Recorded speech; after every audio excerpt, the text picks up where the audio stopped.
नमस्कार मित्रों, मैं हूं डॉक्टर हरिनिवास। चैनल का नाम है संस्कृत साहित्य एवं संस्कृति। मनुस्मृति चल रहा है। भारतीय संस्कृति का जो आधार स्तंभ ग्रंथ है उसकी चर्चा कर रहे हैं।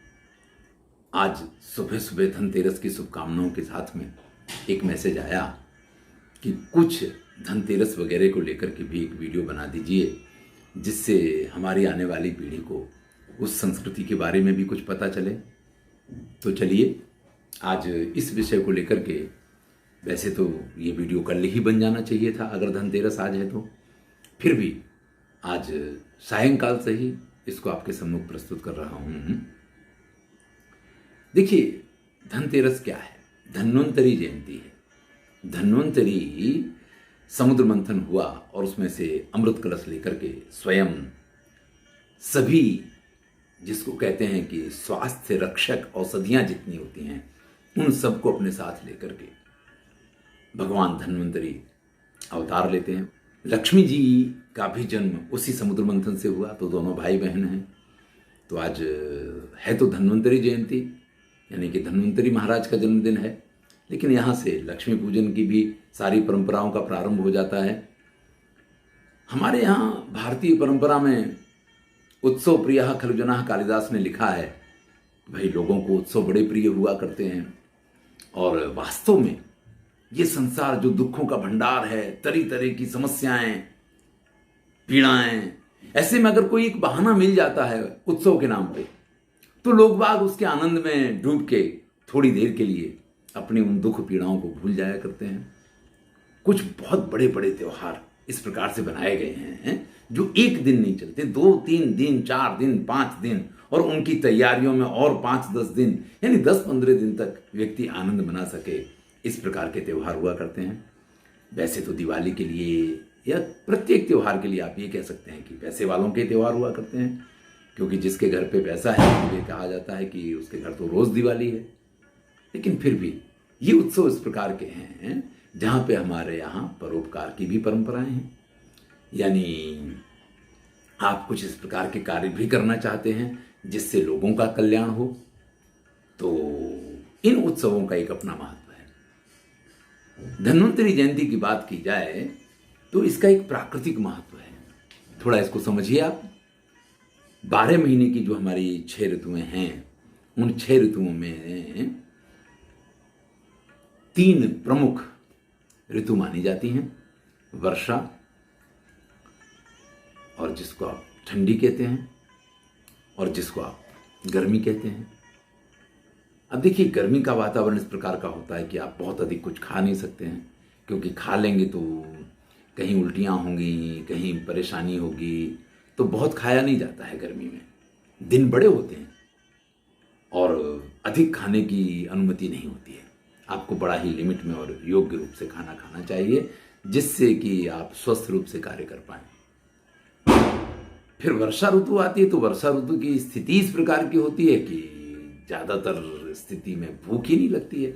इसलिए हमारे यहाँ तो चतुर्मास को एक समय भोजन करने का नियम किया गया है कि लोगों को एक ही समय भोजन करना चाहिए। ये मैं नवयुवाओं के लिए नहीं कह रहा हूँ, ये जो प्रौढ़ हो गए हैं, जो युवावस्था से थोड़ा सा आगे निकल गए हैं, ऐसे लोगों के लिए सारे नियम विधान हैं। क्योंकि जो नवयुवान होते हैं उनके लिए तो लकड़ पत्थर कुछ भी खा लो, सब कुछ हजम हो जाता है। तो ग्रीष्म में भी आप बड़ा उत्तम रूप से भोजन नहीं कर सकते हैं। वर्षा में भी आपको इस प्रकार का मन नहीं होता है कि आप अच्छा भोजन कर पाएं। लेकिन ये धन्वंतरी जयंती जहां आती है, वहां तरह तरह के पकवान बनते हैं, तरह तरह की मिठाइयां बनती हैं, तरह तरह की चीजें बनाई जाती हैं, और यहां से वो काल प्रारंभ हो जाता है कि आप खूब खाइए, खूब पीजिए, और उसके बाद अच्छी तरीके से अपने शरीर को स्वस्थ रखने के लिए इसकी तेल मालिश कीजिए और व्यायाम कीजिए। इससे क्या है कि पूरे वर्ष के लिए आपके शरीर में इस प्रकार की, जिसको अभी इम्यूनिटी बूस्ट करने के लिए तरह तरह के ये पियो और ये खाओ, ये गोलियां लो, वो सब कहा जाता है ना, ये काल वो है कि इस काल में अगर आप अच्छी तरीके से खा पी के और एक्सरसाइज करते हैं, योग व्यायाम वगैरह करते हैं, तो आप पूरे वर्ष तक स्वस्थ रह सकते हैं। यह है धन्वंतरी जयंती का वास्तविक महत्व, जिसकी चर्चा कभी कोई नहीं करता है। यहाँ से आप कितना भी खाइए वो पच जाएगा, अच्छी तरीके से मेहनत कीजिए। देखिए, शारीरिक उसकी भी बात करते हैं। गर्मी में अगर आप अपने शरीर पे तेल लगाते हैं, एक तरफ पसीना आता है, एक तरफ तेल मालिश करते हैं, तो आपको स्वयं को बड़ा ही अजीब सा महसूस होता है। आप अच्छे ढंग से तेल मालिश नहीं कर सकते हैं। बरसात में भी कुछ इस प्रकार का अधिक आपको अवसर नहीं मिल सकता है कि आप तेल मालिश करें और फिर धूप में बैठें। तो वो वर्षा काल में तो धूप ही इतनी तेज होती है कि आपकी पूरी शरीर को जला के परेशान कर देगी। आप इस इनको आज की भाषा में कहते हैं कि टैनिंग हो जाना, ऐसा कुछ हो जाएगा।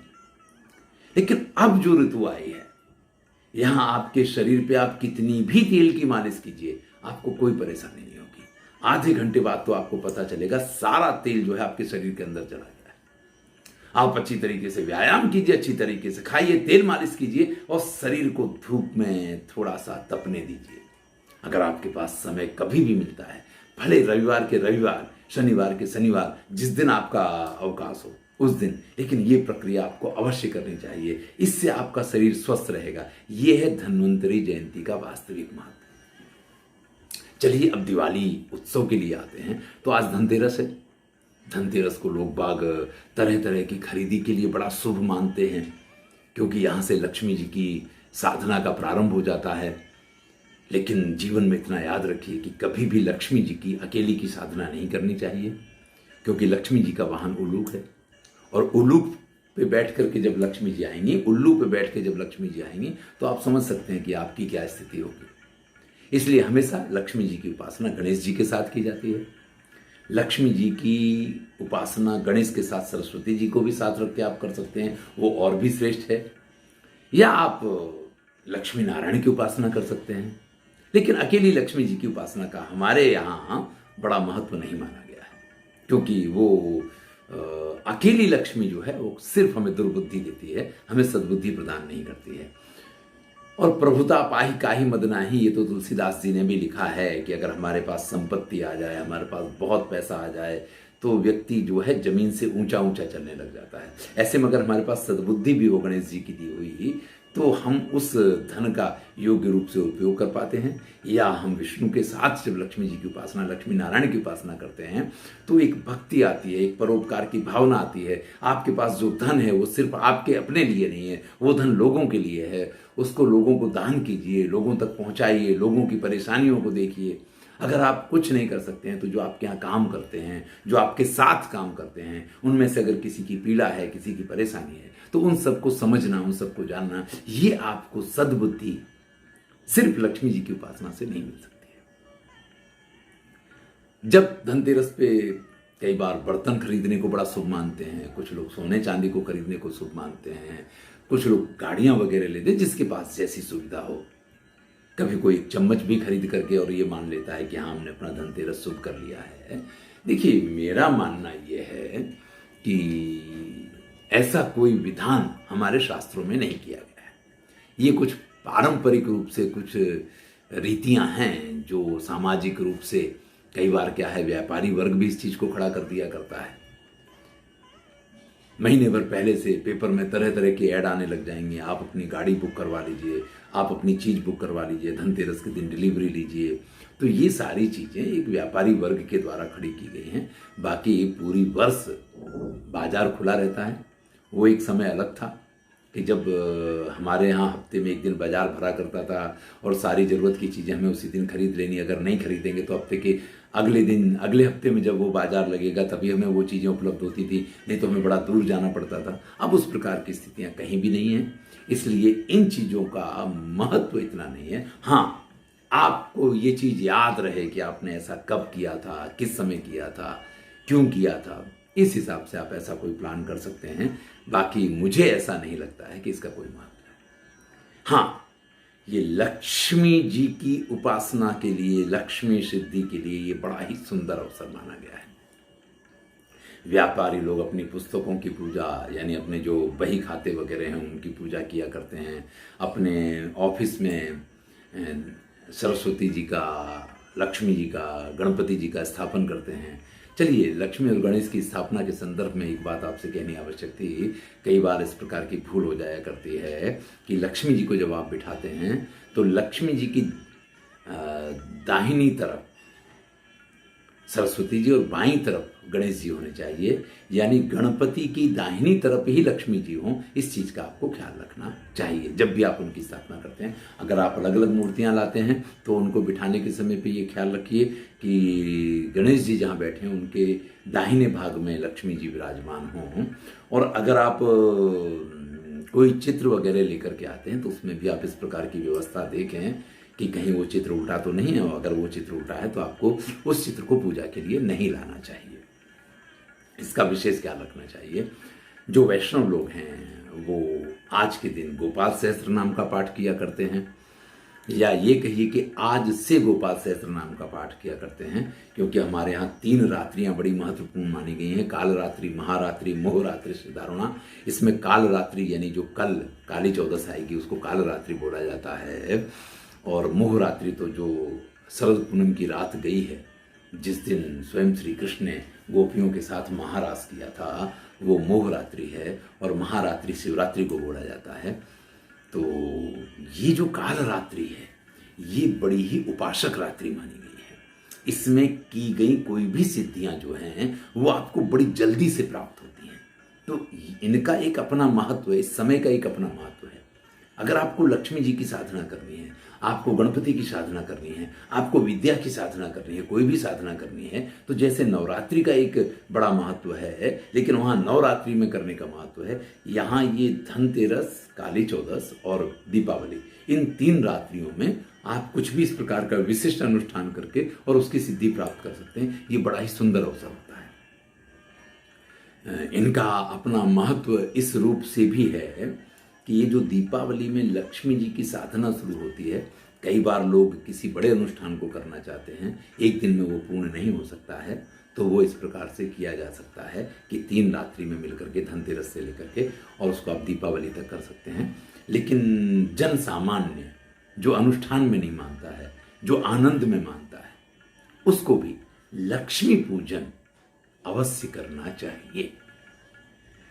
देखिए, वैसे तो पूजन का महत्व मंत्रों के साथ ही है, लेकिन मंत्र क्या है? कभी ऋषियों मुनियों ने जिन चीजों को प्रत्यक्ष देखा उनको मंत्र के रूप में हमारे लिए प्रस्तुत किया है।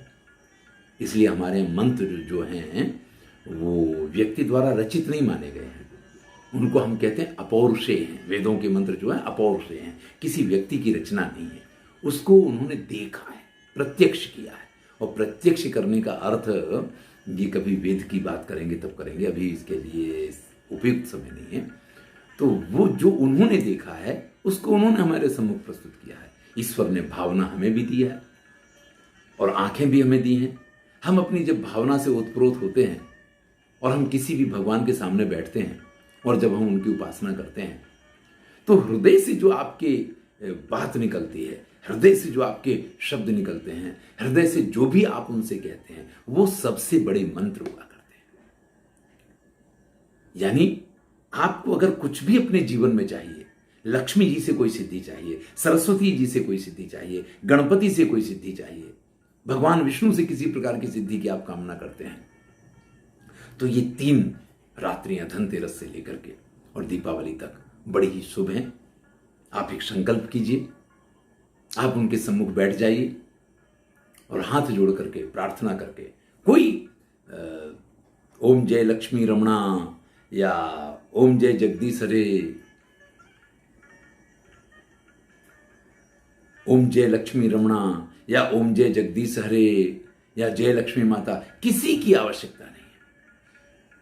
सिर्फ और सिर्फ आपकी भावना हो कि हे प्रभु, आज मैं ये संकल्प करता हूं कि आप हमारे जीवन में इस प्रकार की सुख समृद्धि हमें प्रदान करें, तो हम भी लोगों के कल्याण के लिए जो उपयुक्त होगा, जो आप कहेंगे।